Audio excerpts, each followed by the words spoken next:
Sir and ఈ ఒక్క విషయం నేను చెప్తా, ఎందుకంటే వాళ్ళు యాక్చువల్లీ ప్రాసెస్లో ఉన్న వ్యక్తులు, నేను ఆ ప్రాసెస్లో లేను. వాళ్ళు మ్యూజిక్ కంపోజ్ చేసుకున్నాను, అలా లిరిక్లు మాట్లాడుకున్నాను, అలా స్టింగ్ మాట్లాడతారు. నేను ఊరికే వచ్చే లాస్ట్లో, కాకపోతే ఐమ్ ద ఫస్ట్ ఆడియన్, ఆ ప్రాసెస్ అంతా దగ్గర నేను చూస్తాను కాబట్టి. సార్ వాళ్ళందరూ పిచ్చ హైలో ఒక ట్రిప్లో ఉంటారు సార్, నన్ను నమ్మండి.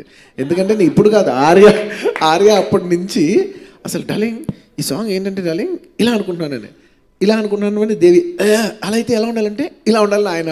వీళ్ళిద్దరికి మళ్ళా చాలా పెద్ద ప్లస్ ఏంటి బోస్ గారు, సార్ మీరిద్దరు ఇలా అనుకుంటే మాత్రం ఇది ఇలాగే రాయాలి సార్ ఆయన. వీళ్ళు ముగ్గురు ఎనర్జీ అద్దిరిపోద్ది. అంటే ఒక సింపుల్, వెరీ సింపుల్ విషయం. నేనేదో వచ్చా ఆర్య 2 అప్పుడు ఒక ఐటమ్ సాంగ్ చేద్దామని ఫిక్స్ అయ్యాం, ఎందుకంటే అంటే అమలాపురం హిట్ అయింది, ఆ తర్వాత వాళ్ళ కాంబినేషన్లో ప్రతిసారి ఐటమ్ సాంగ్ హిట్ అయింది. నేను వచ్చా డార్లింగ్ అప్పటికప్పుడు అనుకున్నారు, మధ్యాహ్నం సరే నేను వెళ్తాను, వెళ్ళి తినేసి వస్తాను అన్నాను. అప్పుడు సాంగ్ ఏం లేదు, ఇద్దరు కూర్చున్నారు, నేను వెళ్ళా తినేసా వచ్చేసా. వచ్చిన తర్వాత దేవి పిలిచి డార్లింగ్ సాంగ్ వచ్చింది తింటావా అని అన్నాడు.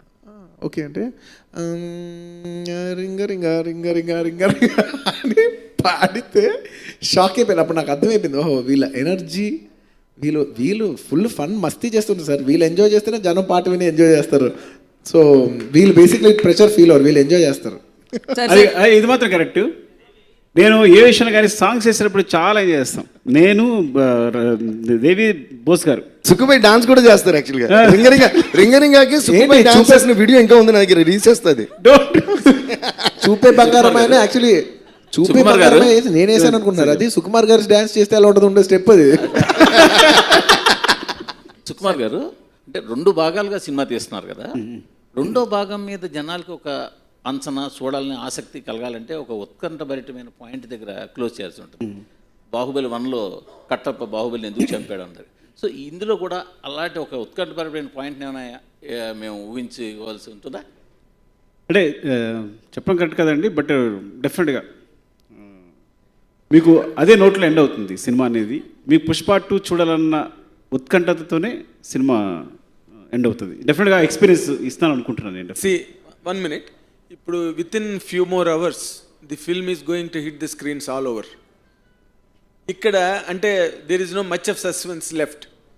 ఈ సినిమాని మీరు మాట్లాడుతున్న ప్రతి మాటలో there is a heavy amount of confidence and trust over what you did on the screen.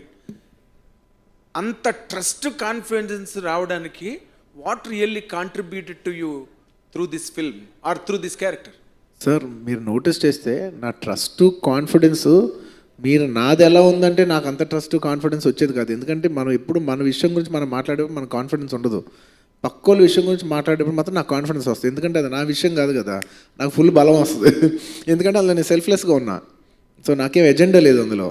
So definitely వాళ్ళు నేను చాలా కాన్ఫిడెంట్గా చెప్పింది కూడా, సుకుమార్ గారు వర్క్ రేపు ఎలా చూస్తారు, రేపు కమర్షియల్ సినిమా తీసే డైరెక్టర్స్ అందరూ సుకుమార్ గారిని ఇలా ఎలా సినిమా తీయచ్చు సార్, ఒక కొత్త సినిమా లాగా ఒక కమర్షియల్ సినిమా చెప్పచ్చా, ఒక కొత్త సినిమా తీసే డైరెక్టర్లు అందరూ సార్ ఒక కొత్త సినిమా తీస్తూ కమర్షియల్గా తీయచ్చా అని ఇద్దరు kind of genre of directors ఇద్దరు సుకుమార్ దగ్గరికి వస్తారనేది నేను చాలా డీప్గా నమ్మాను. నిజంగా రేపు అది అవుద్దని నేను చాలా డీప్గా నమ్ముతున్నాను. Thank you. నమ్మకం నా మీద. అదే కాంప్లిమెంటరీ, అంటే తను చెప్పాడని చెప్పడం కాదని తను కాంప్లిమెంటరీ చెప్పొచ్చు. బట్ ఐ వాంట్ టు, నేను తన గురించి చెప్పాలనుకోవట్లా. బికాజ్ ఇది ఇప్పుడు చెప్తే మీ ఎక్స్పీరియన్స్ అనేది మీ ఇన్ఫ్లుయెన్స్ చేయకూడదు. జస్ట్ మీరు ప్యూర్గా వెళ్ళి తను ఎక్స్పీరియన్స్ చేయాలని. ఈ సినిమా ఫ్రాంక్గా చెప్పాలంటే నేను కాదు, మేము కాదు, అసలు సినిమా ఈజ్ అల్లు అర్జున్, పుష్ప. ఇది మీకు రేపు అర్థం అవుతుంది క్లియర్గా. So I don't want to pull you to your minds అనమాట. కాబట్టి అంటే నా ప్యూర్గా వెళ్తే తన గురించి ఏం సంబంధం లేకుండా ప్యూర్గా వెళ్తే ఒక మంచి ఎక్స్పీరియన్స్ వస్తాను మాత్రమే. I'm not revealing anything. ఆయన ఒక మాట అన్నారు, నువ్వు వేరు కాదు నేను వేరు కాదు, మన ఇద్దరం ఒకటే అని. సో ఇందులో నేనంటూ ఏం లేదు. నేను బాగా చేసినా, ఆయన చేసినా, ఆయన నన్ను చేయించినా, నేను ఆయనలాగా చేసినా అది మాదే. నాది కూడా కాదు, అది ఆయనదే. ఆయనది కూడా అంటే రేపు అందరూ ఆయనదే అంటారు.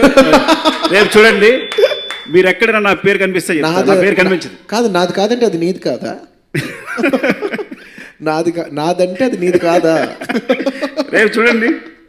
ఓకే, సారీ ఎక్కువ ఇక్కడ లవ్ స్టోరీ జరుగుతుంది చూస్తున్నారా? తగ్గేదిలే డైలాగ్ చిన్నపిల్లల నుండి పెద్దవారి వరకు అందరికీ ఎక్కేసింది బాగా. సో ఆ సిగ్నేచర్ మూమెంట్ ఎలా వచ్చింది అసలు? నేను యాక్చువల్లీ సారీ కంప్లీట్ చేయండి. సారీ మీరే ఆ డైలాగ్ విని యాడ్ చేశారా లేకపోతే డైరెక్టర్ గారే మీకు చూపించారా? యాక్చువల్లీ నేను సినిమాకి వేరే ఏదో జెస్చర్ ఏదో అనుకున్నాం.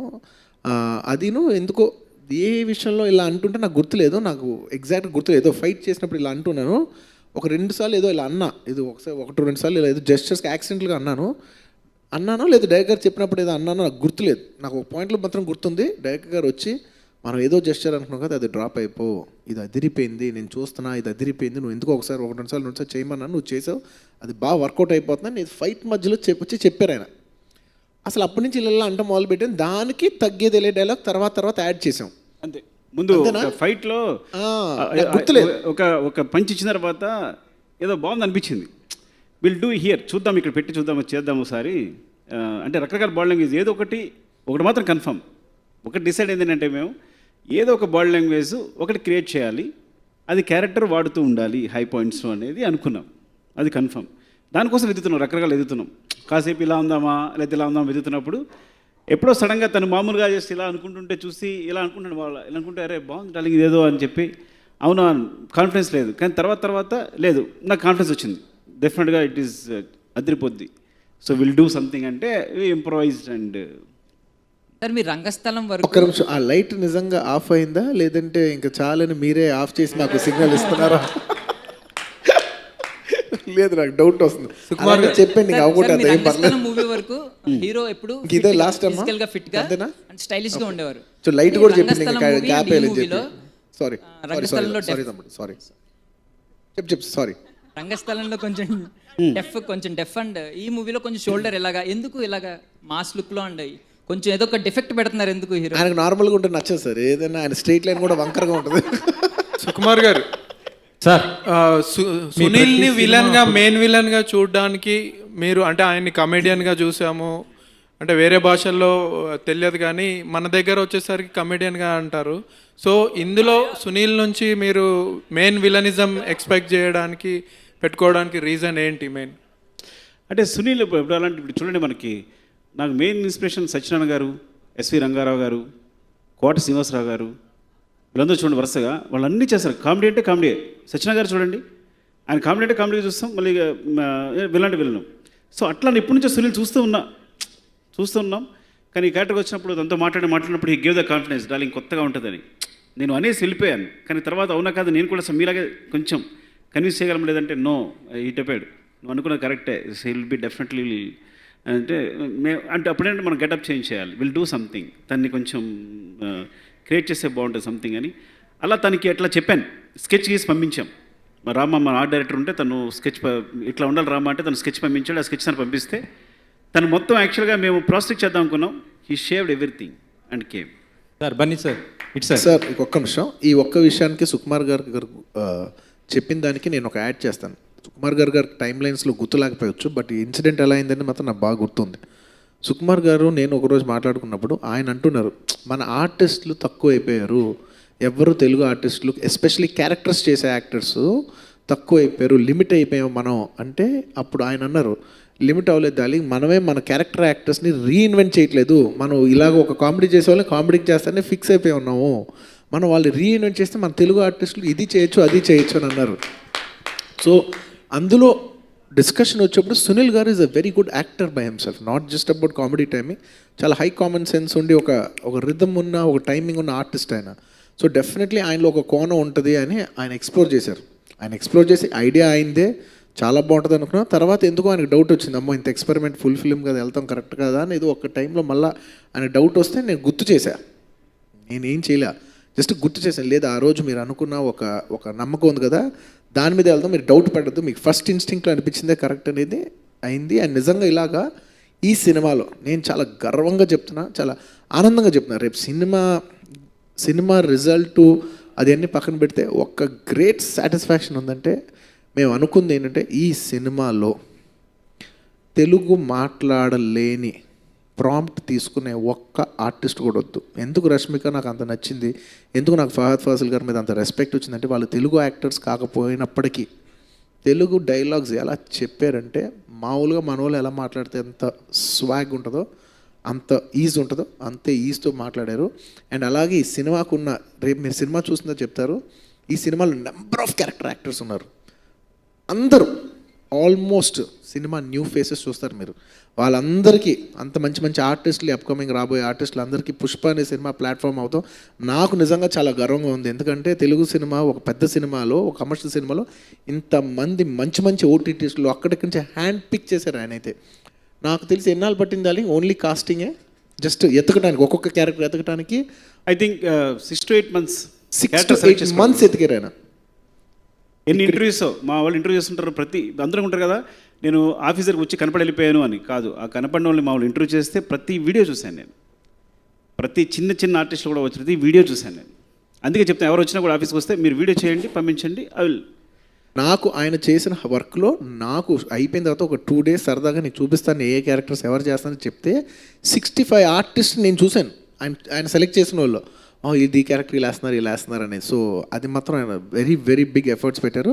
ఆయన చాలా వినయంగా చెప్తారు కానీ ఆయన చేసే విషయాల గురించి, ఆయన విషయాల గురించి గట్టిగా పాప ఆయన మాట్లాడుతూ రాదు. నేను చెప్తున్నా ఆయన చాలా బాగా చేశారు. సార్ బన్నీ సార్, ఆయన అంటే ఆర్టిస్ట్ని తీసుకురావటం, అలాంటి ఆర్టిస్ట్, తెలుగు ఆర్టిస్ట్ని ఎంకరేజ్ చేయటం, ఏ దీనికి భయపడకుండా, లేదు కొత్త వాళ్ళైనా కూడా వీళ్ళకి గ్రావిటీ ఉంటుంది, ఏం పర్లేదు ధైర్యం చేశారు చూసారా. ఆ ధైర్యం చాలామందికి రేపు కమర్షియల్ సినిమా తీసేపలేదు మన కొత్త వాళ్ళకి వెళ్ళొచ్చని చాలామందికి ధైర్యం ఇస్తానికి ఈయన ఎగ్జాంపుల్ అవుతుందని నేను ఖచ్చితంగా నమ్ముతున్నాను. Thank you. ఇప్పుడు ఆపరేషన్ లేకుండానే మోకాళ్లకు ప్లాస్మా ట్రీట్మెంట్, మీ ఆర్థోపెడిక్ సమస్యలన్నిటికీ రోబోటిక్ టెక్నాలజీ ద్వారా తక్కువ ఖర్చుతో శాశ్వత పరిష్కారం, ఫ్రీ కన్సల్టేషన్, ప్రతి ట్రీట్మెంట్ పై 20% డిస్కౌంట్. ఈ ఆఫర్ కొద్ది రోజులు మాత్రమే, త్వరపడండి. V9 hospitals 9281465842.